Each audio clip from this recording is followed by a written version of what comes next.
thanking Ravi for the excellent contributions made tonight. I'll now take questions. Andrew? Thanks, Ravi. Andy Thompson, Unite the Union, branch 7007. I'm glad to hear this because one of the things that struck me recently is the need, not recently, but I've done something about it more recently, is the need for grassroots, working class community organisation right back from the start. And one of the things I'm doing at the moment is I'm a council tenant in the shelter block, and I'm currently trying to organise my tower block to look at withholding part of the rent because we don't get the service that we're supposed to get, or we don't get the repairs that we're supposed to get. I'm also a member of the City Housing Board, and it would be good to meet up with April because the City Housing Board does the representation to the city for council tenants, but it would be very good to be able to link up with this fledgling organisation that's predominantly going to do the same thing and act as a union for private tenants. So it would be good to go and link up with them. Okay. Do you take all? Yeah, I'll take all of that. Yeah. Brother David? Mike Davey, Unite West Midlands 5203 branch. Your talk was quite good. I thought you were looking at a bottom-up structure rather than a top-down. And indeed, I was quite pleased that you were bringing the strands of the workers together, such as the Labour Party and indeed the workers in Birmingham. What you left out, and I think what you were aiming at most of the time, was mutuality, which was brought up by Robert Owen, I believe, and indeed I think that is the way forward. So how do you know, it's a bottom-up structure. Nationalisation had proved that it can be reversed quite easily by a government. Mutuality, I don't think, would be so easy. I don't know what you think. Thank you. Brother Foley? Tony Foley, Birmingham NEU MUT section. I'm just very disappointed, Ravi, because I think it's pie in the sky. Because I mean, if you look at the first item on your manifesto, it's got campaign for the fair funding from central government using an anti-austerity message. Now, you've talked on first name terms about meeting with Bridget and Ian. I mean, what have they said about, you know, fighting this anti-austerity measures? Because they haven't done anything so far. And when you do take it to central government, what is Theresa May going to say? If you look at item number 5, it goes on about develop and implement a rough sleeping strategy, you know, for the rough sleepers. Well, if you think about 3 years ago, you would hardly ever see a rough sleeper. And it's the whole reason you have people sleeping rough now, which is absolutely scandalous, is because of the cutbacks, because austerity is a political tool. And this is the 5th richest country in the world, you know? So it's political measures. So it's all well and good having these, but I mean, I don't know how you're going to convince the capitalists to change their ways. Brother Speak? Yeah, Malcolm Speak, CWU, Midland number 1 nation. I think it's great, really. I mean, there's nothing new about tenants unions. This city's got a long history of it, especially in the 20s and 30s.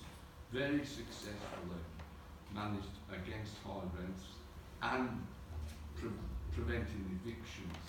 And so if you want to bring that back into existence, more power to your elbow.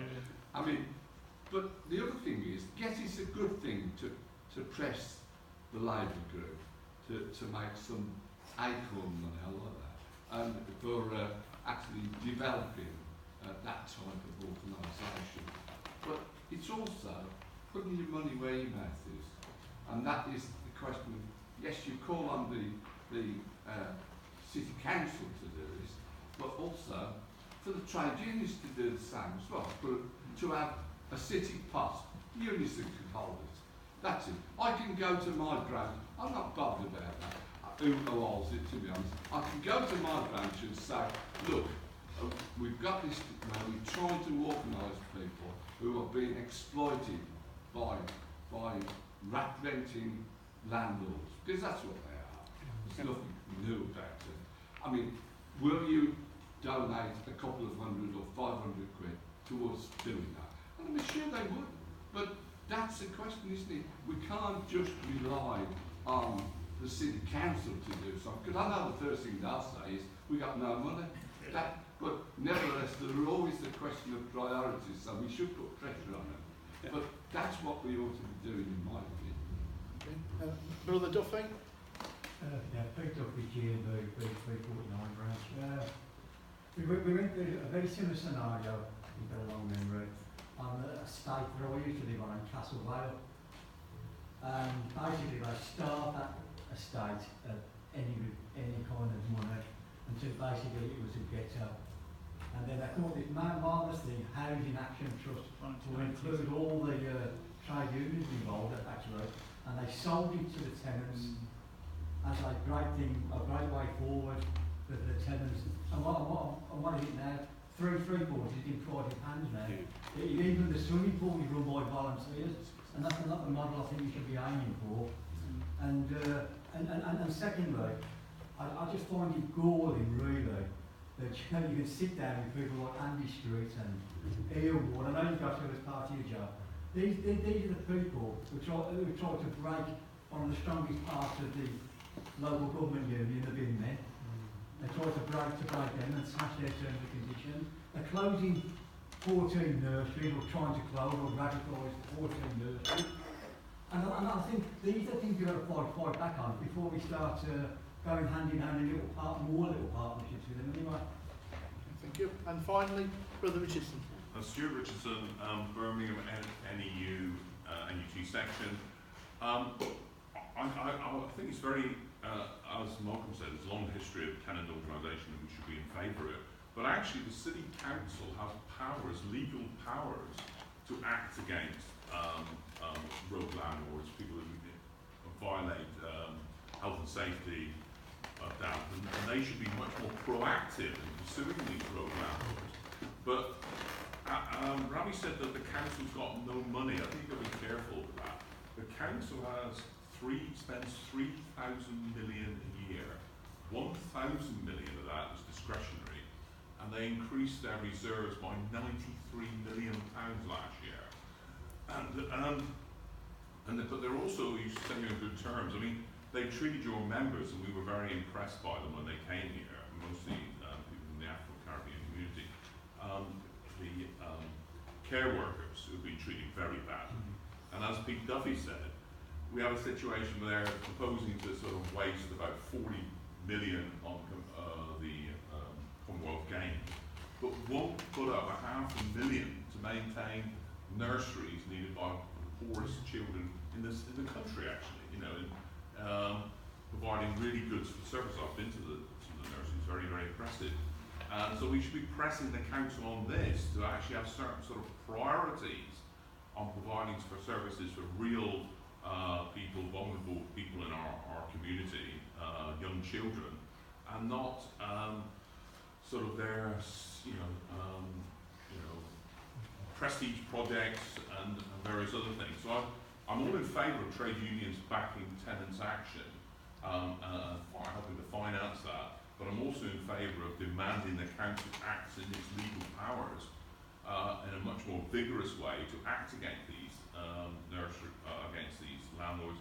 But also the council should be prioritising maintaining basic services, not its prestige projects. Thank you. Time is rather pressing now, and Ravi does need a chance to make his replies before he leaves. Point of order, Chair. Point of order. I've seen a new delegate indicate, and it won't take 30 seconds to ask the question, a female as well. You should be promoting that, I think. Yeah, but time is pressing, brother. 30 seconds. I second that she should be allowed to speak. Okay. Okay. I did a lot of work with housing in the past, and I know Malcolm Speak did there, and I think you're flogging a dead horse. It's gone round and round in circles, not really gotten anywhere. With regards to the first question, I backed Tony up. I have, for the past year, repeatedly at full council meetings, been asking the leader of the council to do exactly that. Ian Ward said he would in December. press him on it, he made a public promise. Don't think you'll get anywhere. The councillors do not seem to know the backsides from their elbows, that's polite. They're just there, taking it for the money, and not really interested in providing public services or fighting for the people that they're supposed to represent. Until we change that situation, we're not really going to get anywhere. Happy to... Yeah, I'll try and go through them maybe not in the same order that they were raised, because I just want to... So the comment that was made about the anti-austerity message and in the manifesto, look, I unashamedly say that was very deliberately the first item in our manifesto. We cannot have, not just because we, Unison, are the biggest union in local government and in Birmingham, but no trade union should have in its manifesto around local government services, something that doesn't involve making sure there's some campaigning against central government, against central government around funding. Now, there's absolutely something to be said about how successful that might be, but one, it was always going to be in, absolutely going to be in, and two, I think one of the reasons why austerity has been able to be delivered so easily by central government, because there hasn't been enough pushback, and we need to start pushing back, and we need to do that both as the council leading that and communities coming in behind it. Because I'm not a believer in let's set an unlawful budget, because you set an unlawful budget, you get the commissioners in, and that don't really help either. If you're going to set an unlawful budget and get the commissioners in, you need to make sure you've got the community behind you, so when the commissioners come in, you've got some grassroots opposition. We haven't got that yet. So I unapologetically have that in. It wouldn't, and I just don't unapologetically have that in. There's no way it would have got past my regional committee. You know, I tell you, my regional committee would not let that go through without us saying that. Now, as to what happens, well, we'll have to wait and see. But they've told us that they're committed to doing it. Our job now is to hold them to account. Yeah? In the same way, look, I didn't want Andy Street elected as the West Midlands Mayor, but we put our manifesto together before the elections. We invited both candidates to tell us which they agreed with. If Andy Street has told us he agrees with 6 of them, if he told us that before the election, it's incumbent upon us to go and hold him to account on that. Otherwise, what was the point? I'd rather not he wasn't the mayor, but I will live with that because we got a commitment from him, and I'm going to hold him to account. On the issues about tenancy, really interesting. I went and did this talk to South Birmingham Momentum, and there was a guy there called Phil Child, I think his name is. He's a researcher at Birmingham University. I just didn't know anything about the history of the tenants movement in Birmingham, and he starts telling me all. I mean, I think he'd written a book on it. He's like incredibly knowledgeable. And I'm just wow, okay. I'm not from Birmingham. I've only been here 6-7 years, so hearing that was fantastic, because actually it makes it even easier, or a little bit easier, to do this, because you can hark back to the history of the city, having done it before. So yeah, that's a great thing that we can hark back to. Your comments about the housing board. Look, if we get Acorn set up here, I think one of my jobs is going to be, because I sort of have quite a lot of contacts. I'm not an expert on housing, but getting the right people in the right room to start helping one another. The issue that you raised, Stuart, about their legal powers, there were other asks that we had of the council that wasn't just this, that were on housing, and one of them was particularly around their legal powers, and there was something that, I can't remember which London borough it is, but there was a London borough that increased the number of enforcement officers it had, took so many successful prosecutions that it paid for itself. It was actually a really good anti-austerity measure, because it did two things. It brought money in, and it made things better for people, and the people who had to pay for it were the dodgy landlords. I mean, that's the sort of taxation you want, isn't it? Yeah, the worst people are paying for it. So I'm trying to encourage them to do that. And sometimes some of that comes about through, and I make no excuse for me trying to build strong and effective relationships with anybody with power that I have to. I would rather that I didn't have to build those strong and effective relationships, because the power came from those communities and actually didn't need bureaucrats like me to do that. But, we are where we are.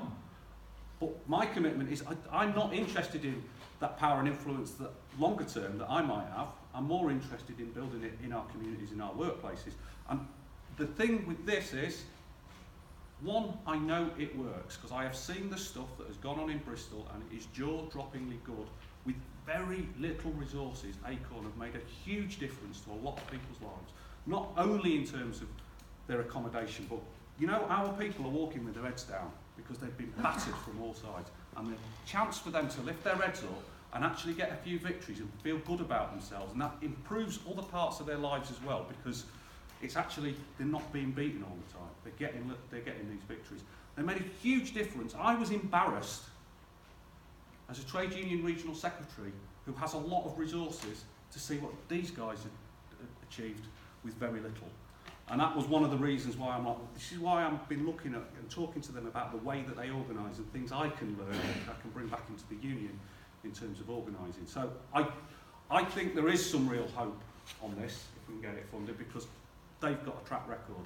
If you went down to Bristol, you know, take a coach trip down and you took and you saw what they'd done, you'd go, wow, we want some of this up in Birmingham. I definitely thought that to myself. I mean, I'm not going to comment too much on the bin dispute, other than to say, I can guarantee you, I know more about that bin dispute than all of you combined in this room, because it was part of my life because it may have been Unite members who were the vast majority on strike.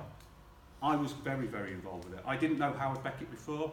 I know him very well now. If you asked Howard, what's Ravi like? I'm pretty sure he'd say Ravi was really, really helpful in the bin dispute. And I'd be very disappointed if he didn't, because I bent over backwards in that dispute.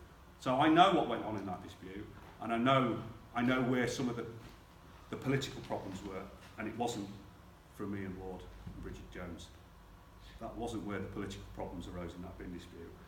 They arose prior to Ian becoming leader, and there was other stuff that was going on with officers that was really, really not helpful. So you know, I don't want to talk about that, but I absolutely know what went on in that bin dispute. You know, so I guess I've come here to tell you about what we want to do. It's something that I'm passionate about. I may or may not get there, but I'm going to keep trying, because I think it's far too important for us on the left. The power that I want is the power that comes from ordinary workers, that comes from ordinary communities, and we have got to start to make our people, you know, like if you look at what working class communities were like 50 years ago, people walked around with their heads held high. They were proud of the work that they did. They were proud of their communities. They didn't necessarily want to go away and become middle class, because they were proud of, I do a day's work, I do this skilled work, I can provide for my family, I've got some working class culture that I can participate in. And often those working class kids who've done good, they come back into the communities anyway as the doctors or the lawyers or the, you know, they didn't want to go over necessarily to the posh places, because they were embedded in that community. And I want our people to have that, because they haven't got it. They've had it knocked out of them, and we've got to rebuild it slowly from the beginning. And I think this is something that